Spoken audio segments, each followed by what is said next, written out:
Hello viewers, my name is Adam. And I'm Aaron. This is Gaming Production bring you another installment of Franchise Deconstruction.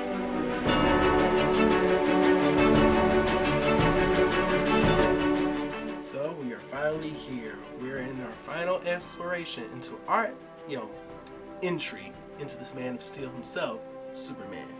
The Man of Tomorrow has not have had a very decent solo entry in the realm of video games. It's always been that tricky little item that he just could never, rise above.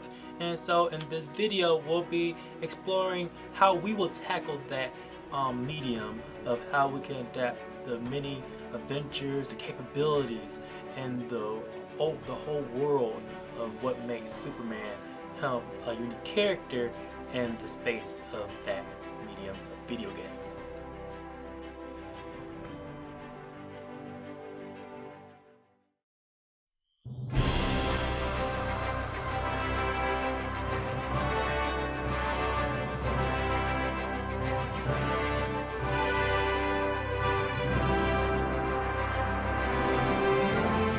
Video games starring Superman have been produced since Atari made its way to consumers back in 1979. From multiple developers and publishers over the years, each Superman title has never lived up to its potential. At the time of this video, the last major Superman solo installment was the movie tie-in game Superman Returns back in 2006. This was a multi-platform open-world title produced by EA Games, but earned mixed to negative reactions due to uneven controls and the limitations of his title character. Since then, Superman has been featured in major titles, most notably in NetherRealm Studios' Injustice series, the LEGO DC licensed games, and other titles where he is playable but not the main focus.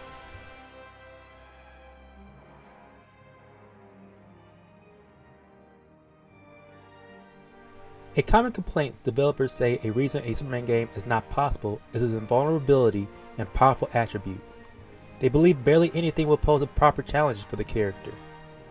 Video games have evolved since the release of Superman Returns, where plenty of games have actually featured gameplay mechanics that reflect most of Superman's known abilities.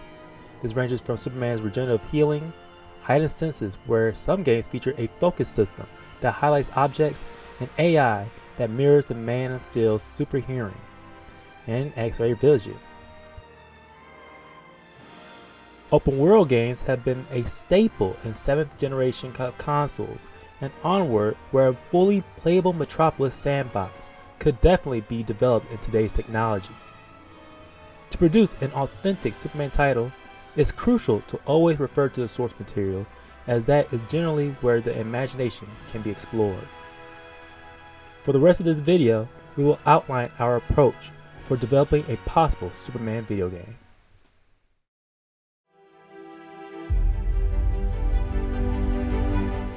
For nearly 3 years since his debut as a hero, Superman has slowly started to make an impact on the crime wave in Metropolis, as well as being known as a figure around the world.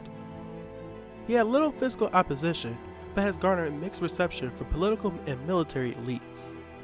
One day, a new threat in the form of Intergang arrives. They possess weapons that are able to harm the Man of Steel and are able to flee their initial run-in. Originally thought to be invulnerable, Superman will now have to face a new breed of villainy.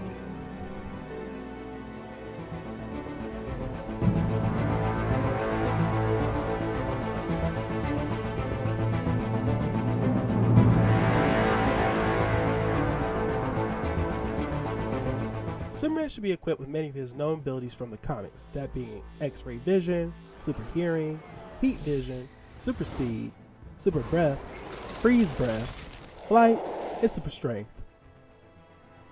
Superman uses non-lethal methods in fights, especially with regular human enemies. Basic controls should be programmed to subdue criminals to take them down. Heat vision initially targets weapons and destroys them. With certain concussive knockdown blasts, regular human enemies can be knocked out via light punches, pushes, or tackles. The higher the threat level, the more aggressive Superman's actions and his attacks animations will change. Armored high-powered enemies will allow Superman to perform actions with stronger knockdowns or damage functions. It should be noted that the open world map is full of destructible environments. Depending on the objective, players must do damage control since it may result in a mission failure.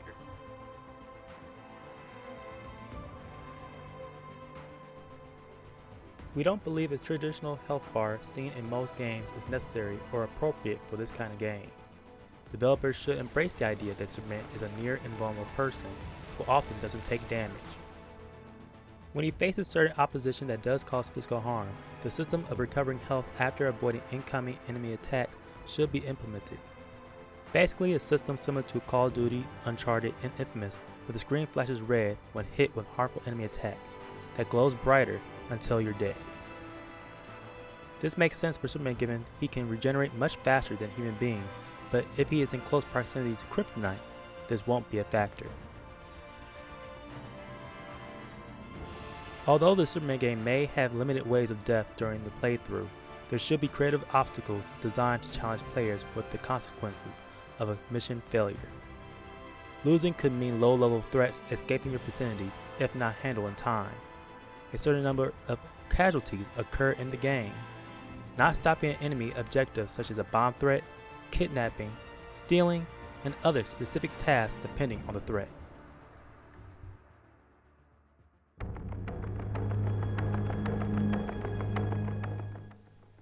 Intergame's Red Sun radiation weapons are engineered for melee and long-range combat. These can nullify Superman's abilities for brief moments at a time and damage him. Kryptonite is a rare substance that could cause severe damage. Close proximity of this radiation will cause Superman to have slow movement and damage his health. Gravity-based weapons can also cause him harm as well.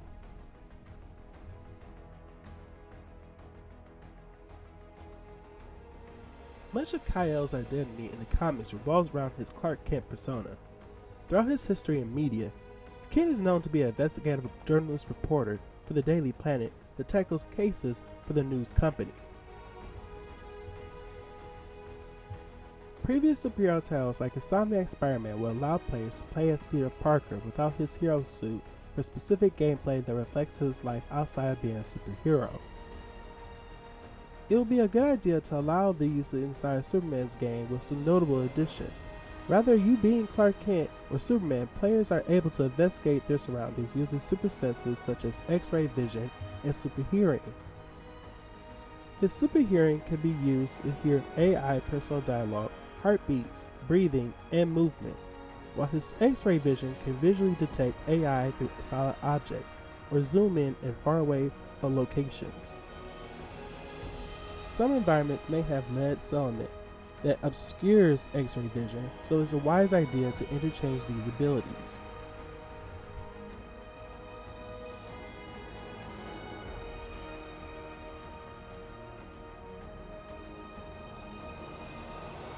Superman has a vast array of supporting characters who could populate the game and act as avatars for possible activities. In major story missions, players could encounter Lois Lane tagging along to investigate cases and also assist in abstracting information. Players can also meet Jimmy Olsen to get photography through volunteer work that can boost public relations. And Metropolis police officers Dan Turpin and Maggie Sawyer can offer players possible criminal activities in the city to assist, as well as Dr. Emil Hamilton, who can test Superman's abilities for players to train and upgrade to new levels. The game's design should encompass a large, in-depth, and bursting city of Metropolis that includes many known locations from various Superman media that includes, but not limited to, the Daily Planet, Star Labs, LexCorp, and or possibly the Big Belly Burger. In-game, players should easily traverse the open space rather than by simply walking, running at super speed, or flying in between and above towering skyscrapers. Metropolis is the main hub for the majority of the gameplay, but fans familiar with the IP know that he is not restricted to only one place on Earth. While accessing the main menu at the start, players are welcome to see Superman above the Earth's surface. Significant story-based missions take place in other parts of the world. Players are able to select missions or activities while above the clouds and listen for them with his super hearing. When players focus on one sound, the location will appear on your map, and they will pursue this area at their leisure. And that's how we will handle the Man of Steel in form of a video game. There's so many precedents out there for us to really pull from that we can honestly say would help us, visualize what a video game would be like, tackling this, whole subject matter of Superman, what it would actually be like to be in his shoes, flying around with that cape, with all those powers. And it's like we wanted to make sure that the game itself is not like that actually be Superman as in him as a hero. Yes, this may feel kind of restrictive because of the mere fact that Superman himself is a restrictive person because of what he can do. And It goes back to that concept that was in the animated series Justice League brought up. He's a man trapped in a cardboard box world or a glass world, but that doesn't always mean that that's going to be the kind of restrictions that's going to keep talented game developers from really being able to sink their teeth into what it would be like to have that experience. And if possible sequels of where to explore Superman's capabilities even further in the video game space, that will I'm pretty sure someone will do that. But Superman himself needs to have that that space to really for audiences to really what feels like to be him and the world that we live in. It's about time. We've had our Batman games and Spider-Man, and we're actually ironically about to have a Wonder Woman game at the time of this video. So the Man of Steel needs his due. And so, if you like this, please like, share, and subscribe. Comment below. How would you tackle Superman?